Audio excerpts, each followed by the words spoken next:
from Utah's first TV station. ABC4 News at 5 starts now. Hello and welcome to the news here at 5 o'clock. I'm Sarah Murphy. And I'm Matt Fons. Thanks for joining us. This evening we begin in Utah County. Over a year of hard work is paying off for students at Payson High School. It's a big deal. Footloose star Kevin Bacon is visiting the place they filmed the movie at 40 years ago. And he says it's all because of students now. A movie star in Utah. Oh, look at this place. Look at these people. It's so great to be here. Go Lions! Or rather, back in Utah decades later. It's been 40 years. I mean, that just blows my mind, you know. Things look a little different around here.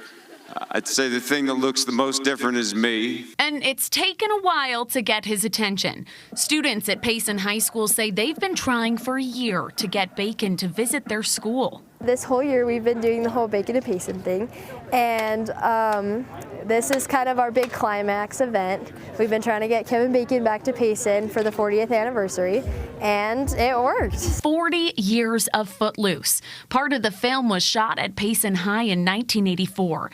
Saturday morning, Bacon is back with students, putting together essential resource kits for his foundation, 6degrees.org. Today we're building 5,000 backpacks with over 120,000 items in them, being distributed to 4 local nonprofit partners right here in Utah. So now, a community brought together. It's a dream come true. It really is a once-in-a-lifetime effort and opportunity. The student council pushed it over the top. They had a dream and they just wouldn't give up. And a dream, they say 1 year later, now a reality. I'm thrilled that we're going to be working here together today. Pretty cool. Today, multiple organizations across the area gathered to clean up 17 miles of Jordan River in Salt Lake City. The event took place this morning ahead of Earth Day on Monday. One of the teams hard at work was the Seven Canyons Trust that led a group of about 30 people at the Three Creeks confluence, removing weeds, cleaning up trash and debris, and planting trees. The organization's executive director, Brian Tinetti, explains what inspired today's event. The Jordan River definitely needs some TLC. It certainly can sometimes have a negative stigma in the community. And I think this event is hoping to sort of reverse that stigma, make it a better place to recreate, to enjoy.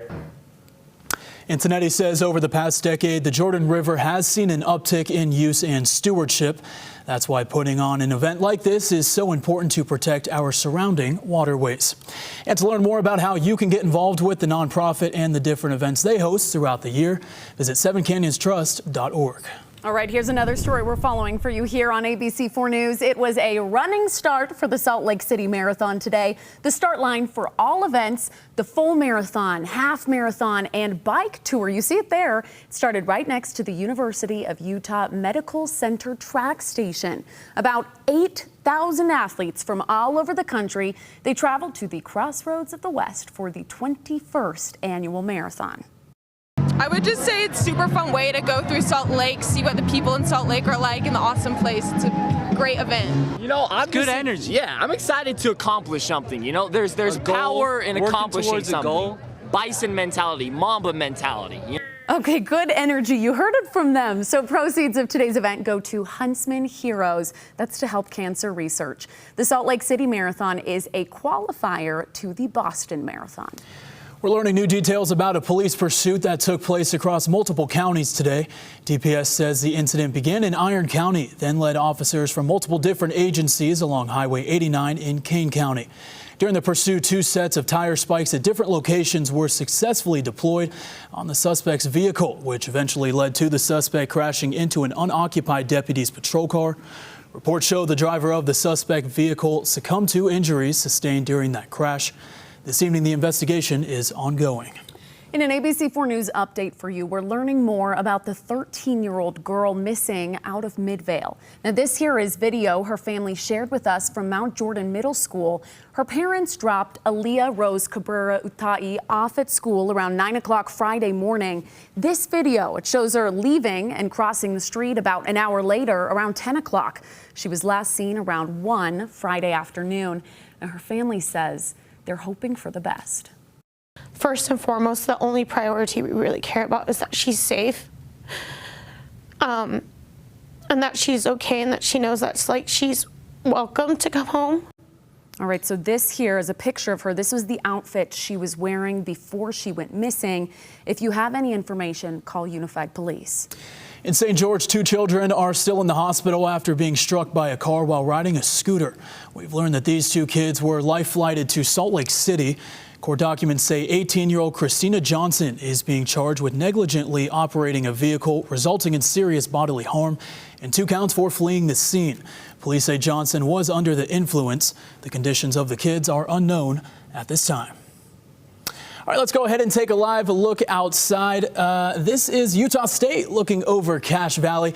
Beautiful day out there to get outside and enjoy. I hope you were able to get out a little bit before we came in here. Yes. I was able to enjoy a sunny Saturday is always a win in the books of Utah. And you know what? We've always got to give the credit to meteorologist Nate Larson on the weekends when it's good weather, Nate. When it's good. We give you the bad credit when it's bad. So we'll pat you on the back when you deserve it. Nate, you control it, right? Exactly. Yeah, it's really easy to do, actually. Hey, gorgeous weather across the state. We've got just a little bit of moisture across southern Utah, but overall, we can't complain too much. We looked at Utah State up in Cache Valley. How about Southern Utah University down in the southwest corner of the state? Some blossoms coming in from Chris Marchant, sending these in. Beautiful conditions down there. A little more sunshine with that particular photo, but let's show you what it looks like now. We do have a few clouds hanging around, maybe a few isolated high elevation showers, but overall, it's been pretty quiet as very limited moisture is rotating or moving through this westerly flow into the southern part of the state. We will see a little bit of high cloud cover across as we've seen in northern Utah with that moisture that's streaming in. Generally, it's a quiet pattern, though, over the weekend. Nothing quite like we saw last weekend. In fact, if we look at radar, there's really not much to show. There's just a smidgen of moisture popping up here and there. If at all reaching the ground, it could even just be virga where it looks like it's raining, but it evaporates before it hits any of the surfaces with the dry air that's in place. Models continue to show that westerly flow throughout the evening. We'll see those clouds kind of thin out overnight. Could see a little bit more moisture across areas of central Utah again on Sunday. I think for the most part, though, it's going to be a pretty quiet day. We were even warmer tomorrow with a bit of a southwest flow increasing. Lows tonight, a little bit above average. 48 for Salt Lake, will be 40s across much of the state. In fact, 57 for St. George. Look at the forecast, recreation forecast for tomorrow. We've got 60s in Park City, 80s in southern Utah. That pattern will continue pretty quiet, at least through Tuesday. I'm tracking some changes, though. Talk about when things are going to flop. I'll have the details coming up. Sarah, Matt? All right, Nate, thank you very much. We will take the warm weather for now. Now, what that means is it's not long before all the slopes shut for the season. Alta, Park City Mountain, and Deer Valley, they're all planning to shut down after this weekend. Now, while it wasn't as big necessarily as last winter, it has been a good year, they say, for Utah's skiers. The folks at Park City Mountain are capping off their 60th anniversary season, and they tell us they couldn't be happier.